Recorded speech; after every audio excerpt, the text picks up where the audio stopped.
Pada tahun 1840, setelah Cina kalah perang melawan penjajah dari barat, Kekaisaran Cina atau dinasti Qing memutuskan menyerah dan membiarkan para penjajah bebas berbuat sesuka hati di tanah air Cina.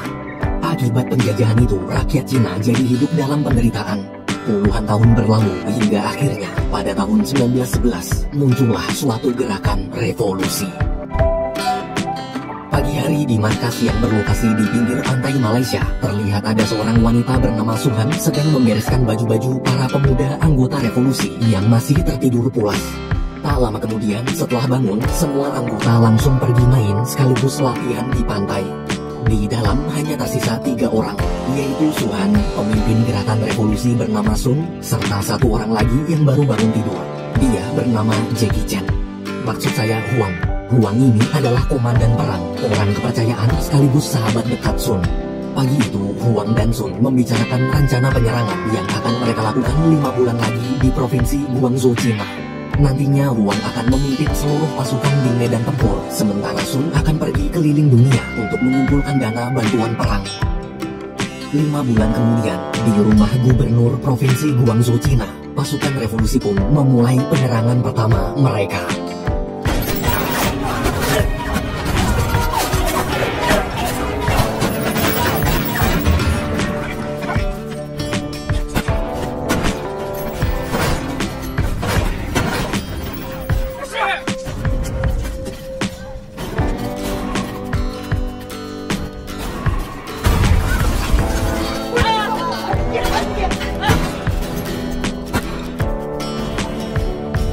Hingga sore, pertempuran masih terus berlanjut. Waktu Suhan ingin mengantarkan amunisi, dia terjatuh. Beruntung ada salah satu anggota lewat lalu membantunya. Anggota itu bilang kalau di pertempuran pertama ini mereka kalah. Gubernur bersama selir-selirnya berhasil kabur dan kondisi pasukan revolusi sekarang sedang terpojok.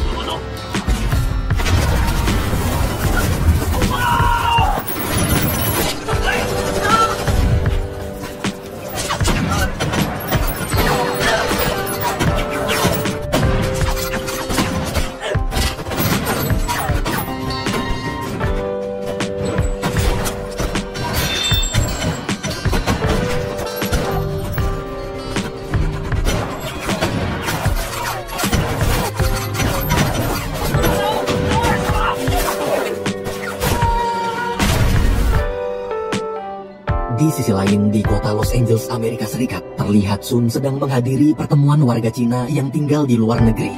Dalam pidatonya, selain meminta bantuan dana, Sun juga memberitahu kondisi pertempuran saat ini. Barusan dia dapat kabar kalau pasukan revolusi telah kalah. Namun Sun mengingatkan bahwa perjuangan masih akan terus berlanjut.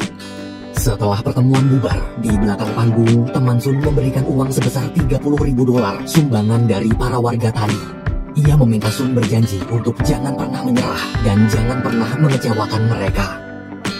Keesokan paginya di Cina, sebagian besar pasukan revolusi gugur dan sebagian sisanya tertangkap. Hanya tinggal Huang sendirian yang sedang solo versus squad melawan tentara kerajaan. Walaupun terluka parah, Huang masih mencoba melawan. Namun ketika melihat tentara kerajaan mengeluarkan senjata artileri, Huang langsung pasrah. Siangnya, petinggi militer menginterogasi salah satu pemuda pasukan revolusi yang tertangkap. Meski sudah berkali-kali disuruh menyerah, pemuda itu tetap memilih lebih baik mati dibanding membiarkan tanah airnya dikuasai negara lain. Dia bilang setelah kerajaan dinasti Qing menggadaikan Hong Kong ke negara barat dan menggadaikan Taiwan ke Jepang, pasti nanti ada banyak wilayah-wilayah lain yang akan digadaikan juga. Ia muak dengan dinasti Qing yang hanya mementingkan diri mereka sendiri tanpa pernah memperdulikan penderitaan rakyat. Karena tetap tak mau menyerah, seluruh tahanan yang tertangkap akhirnya dieksekusi lalu ditenggelamkan ke laut.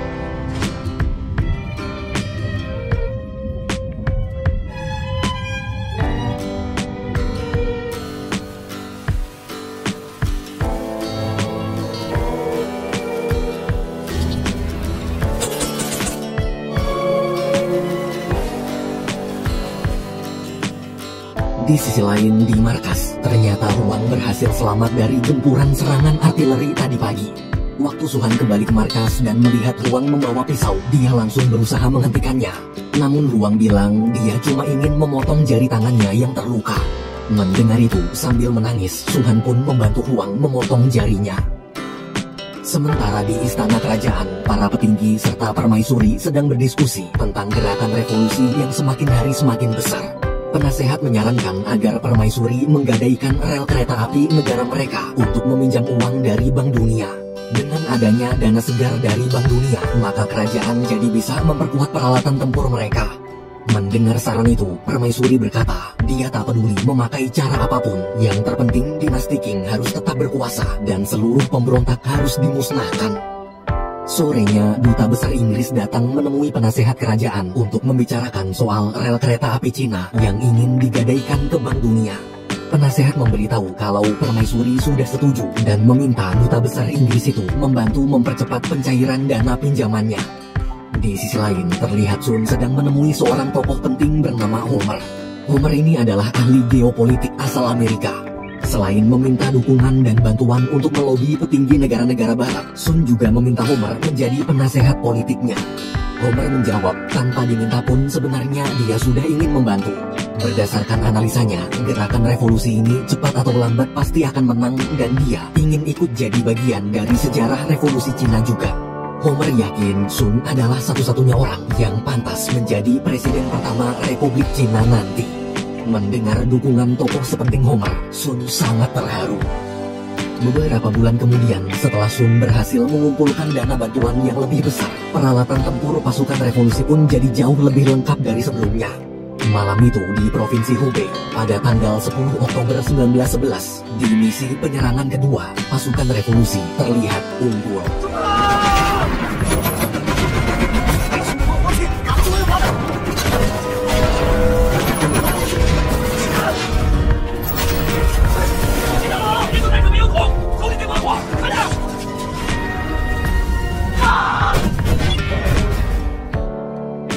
Pasukan revolusi berhasil mengalahkan militer kerajaan dan menguasai Provinsi Hubei.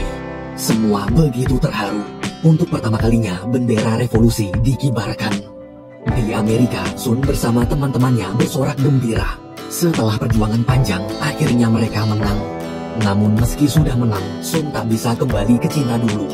Sekarang dia masih harus pergi ke Eropa untuk membatalkan pinjaman dari Bank Dunia. Sun menjelaskan, jika kerajaan sampai dapat pinjaman dana segar, maka kemenangan ini hanya akan bertahan sementara. Kerajaan pasti akan segera mengumpulkan pasukan baru, lalu merebut kembali Provinsi Hubei yang sudah dikuasai revolusioner. Di istana, ketika mendengar pasukannya kalah, dengan emosi, permaisuri memerintahkan petinggi memanggil jenderal perang terhebat kerajaan bernama Yuan untuk mengambil alih komando. 1 bulan berlalu, setelah dapat perintah, pasukan Yuan yang sangat besar mulai menyerang untuk merebut kembali wilayah Hubei.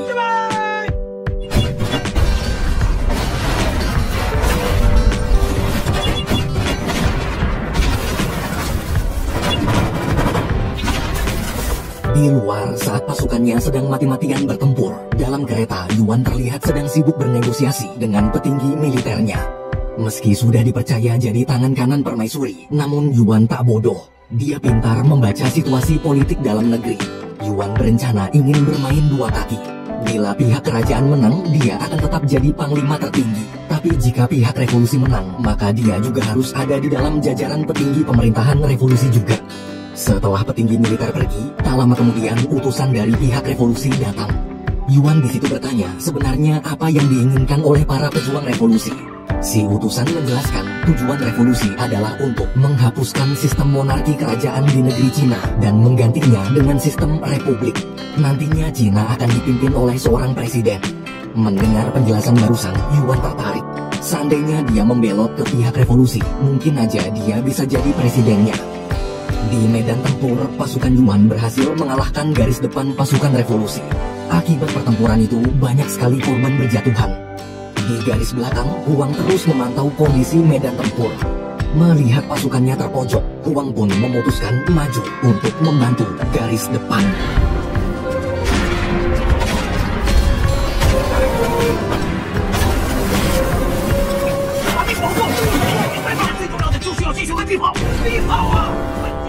Beruntung meski digempur habis-habisan, Huang bersama pasukannya berhasil bertahan. Keesokan harinya, pertempuran masih terus berlanjut.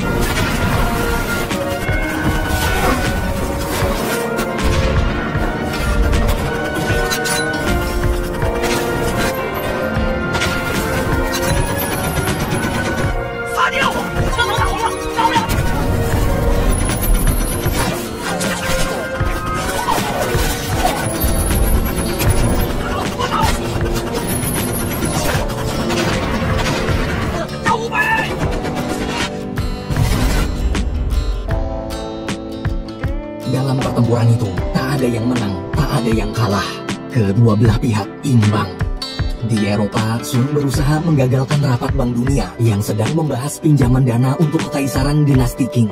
Awalnya Sun dianggap remeh. Para anggota Bank Dunia tak peduli dengan penderitaan rakyat Cina. Bagi mereka, uang tetaplah uang. Bila pinjaman ini menguntungkan, maka mereka tetap akan mencairkan. Namun Sun menjelaskan, kondisi keuangan kerajaan sekarang sedang sangat buruk. Bila dipinjamkan uang, kerajaan tak mungkin sanggup membayar. Sun berjanji jika pihak revolusi menang, dia akan membuat kerjasama baru dengan Bank Dunia yang lebih menguntungkan. Mendengar negosiasi Sun, para anggota Bank Dunia akhirnya memutuskan membatalkan pinjaman ke kerajaan.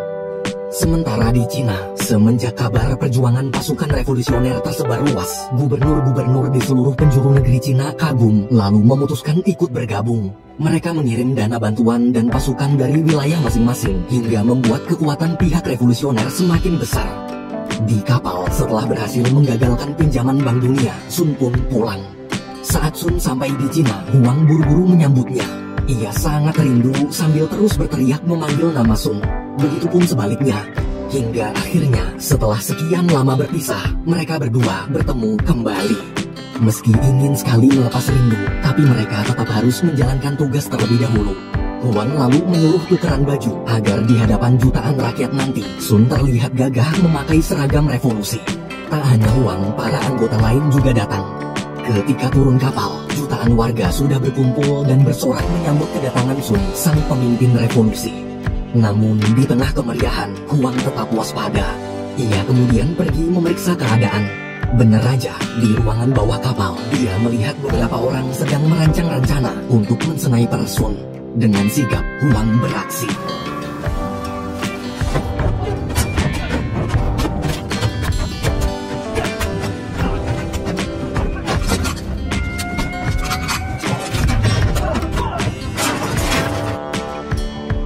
Sorenya di markas, Sun, Huang, para anggota revolusi, serta gubernur-gubernur dari berbagai wilayah rapat membahas langkah ke depan mereka. Dengan kekuatan yang mereka miliki sekarang, sistem Republik Cina sudah siap untuk dijalankan dan mereka harus segera membuat pemerintahan sementara. Namun Sun bilang, meski Republik sudah siap berdiri, tapi selama sistem monarki dinasti Qing belum runtuh, maka revolusi masih belum aman. Apalagi mereka semua tahu bagaimana besarnya kekuatan pasukan Yuan. Sebagai jenderal tertinggi dan pemilik pasukan terbesar di Cina, bila suatu saat nanti pihak kerajaan dapat pinjaman dana untuk memulai perang baru, pasukan revolusi sudah bisa dipastikan akan kalah telak. Jadi Sun tak mau egois. Dia tak peduli bila dia nanti tak jadi presiden. Siapapun presidennya, yang terpenting dinasti Qing harus segera diruntuhkan. Keesokan harinya, tanpa menunda-nunda lagi, pemilu pertama presiden Cina pun digelar.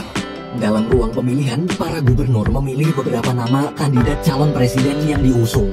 Salah satunya adalah nama Sun. Di luar, terlihat Sun sedang gelisah menunggu hasil pemilu. Di tengah keheningan, tiba-tiba Homer lewat. Homer datang untuk menyaksikan langsung terukirnya sejarah baru Cina. Ia yakin nama Sun pasti akan terpilih. Bener aja, waktu Homer mengintip ke dalam ruang pemilu, dia mendengar panitia mengumumkan bahwa nama Sun adalah nama yang paling banyak dipilih. Tak lama kemudian, seluruh gubernur berbondong-bondong keluar bertepuk tangan sambil memberi selamat pada Sun. Mereka semua lalu keluar gedung untuk menyapa rakyat yang sudah berkumpul menantikan sang presiden pertama. Selesai berfoto, mereka kembali ke dalam untuk pelantikan. Sambil membacakan sumpah jabatan, Sun berjanji dia akan berusaha menjaga kedaulatan negara, mensejahterakan rakyat, dan membuat nama Cina berjaya lagi di mata dunia. Mendengar sumpah itu, semua orang pun bertepuk tangan.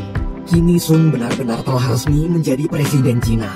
Tapi anehnya, saat acara pelantikan selesai, sebelum bubar, tiba-tiba Sun membuat sayembara. Presiden baru itu mengumumkan bagi siapa aja yang bisa menggulingkan kerajaan dinasti Qing, maka Sun akan langsung mengundurkan diri dan menyerahkan jabatan presidennya pada orang itu.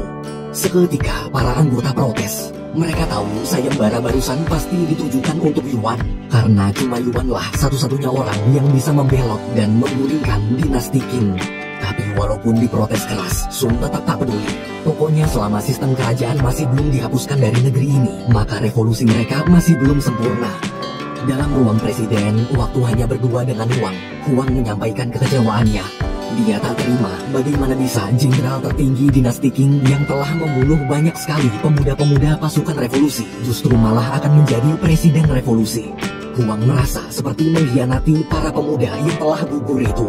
Mendengar cerita Huang, Sun hanya terdiam. 1 bulan kemudian terlihat Huang dan Suhan pindah ke rumah baru. Ternyata mereka berdua baru aja menikah. Di sisi lain, setelah mendengar kabar tentang sayembara Sun demi menjadi Presiden Republik Cina, Yuan pun mengumpulkan jajaran petinggi militernya dan memutuskan untuk membelot. Keesokan harinya, Yuan pergi ke istana kerajaan. Di hadapan permaisuri, Yuan pura-pura sedih sambil bilang kalau sekarang pasukannya telah kalah perang melawan pasukan revolusi. Yuan lalu menakut-nakuti permaisuri. Dia menceritakan bagaimana seramnya revolusi yang pernah terjadi di Perancis. Dulu gara-gara Raja Perancis tak mau turun tahta, rakyat berbondong-bondong menyerbu istana, kemudian menghabisi seluruh anggota kerajaan dengan sangat kejam. Yuan menyarankan agar peristiwa itu tak terjadi di sini, maka jalan satu-satunya hanyalah permaisuri harus turun tahta dan membubarkan kerajaan secara baik-baik. Mendengar cerita menyeramkan barusan, permaisuri menangis lalu mengatakan jika seandainya kerajaan dibubarkan dan dia sudah tak jadi permaisuri lagi, maka Yuan harus bersumpah jangan pernah membiarkannya mati kelaparan. Sementara di gedung presiden, saat Huang baru sampai, Sun bilang kemarin dia sudah mempertimbangkan matang-matang. Harusnya revolusi bukanlah ajang untuk saling memperebutkan jabatan. Satu-satunya cara menjaga agar revolusi tetap utuh hanyalah dengan membuat hukum. Jika seandainya Yuan jadi presiden menggantikannya, maka otomatis dia diharuskan untuk tetap tunduk pada hukum yang telah disepakati dan diharuskan untuk tetap menjaga nilai-nilai revolusi yang sudah mereka perjuangkan. Mendengar itu, meski hati Huang masih berat menerima Yuan menjadi presiden, dia memilih untuk percaya pada keputusan Sun. Keesokan harinya, permaisuri mengumpulkan seluruh petinggi kerajaan. Permaisuri tahu selama ini di belakangnya semua petinggi kerajaan diam-diam korupsi. Ketika memandangi wajah-wajah busuk para petinggi korup itu, permaisuri memohon ampun pada leluhur. Sambil menahan tangis, permaisuri mengumumkan bahwa mulai hari ini kerajaan dinasti Qing resmi dibubarkan. Beberapa hari kemudian, karena telah membantu menjatuhkan dinasti Qing dan menyelesaikan sayembara, maka otomatis Yuan lah yang akan menjadi presiden menggantikan Sun. Sun pun menepati janjinya. Di hadapan seluruh gubernur dan para jajaran pemerintahan, Sun menyampaikan pidato terakhirnya. Ia berkata, semua perjuangan mereka tak sia-sia. Sistem monarki atau kerajaan yang sudah lebih dari 2000 tahun berkuasa di Cina, kini telah berakhir. Sekarang revolusi benar-benar telah sempurna. Dan hari ini, tepatnya pada tanggal 13 Februari tahun 1912, Sun, sang pencetus revolusi Cina, mengundurkan diri.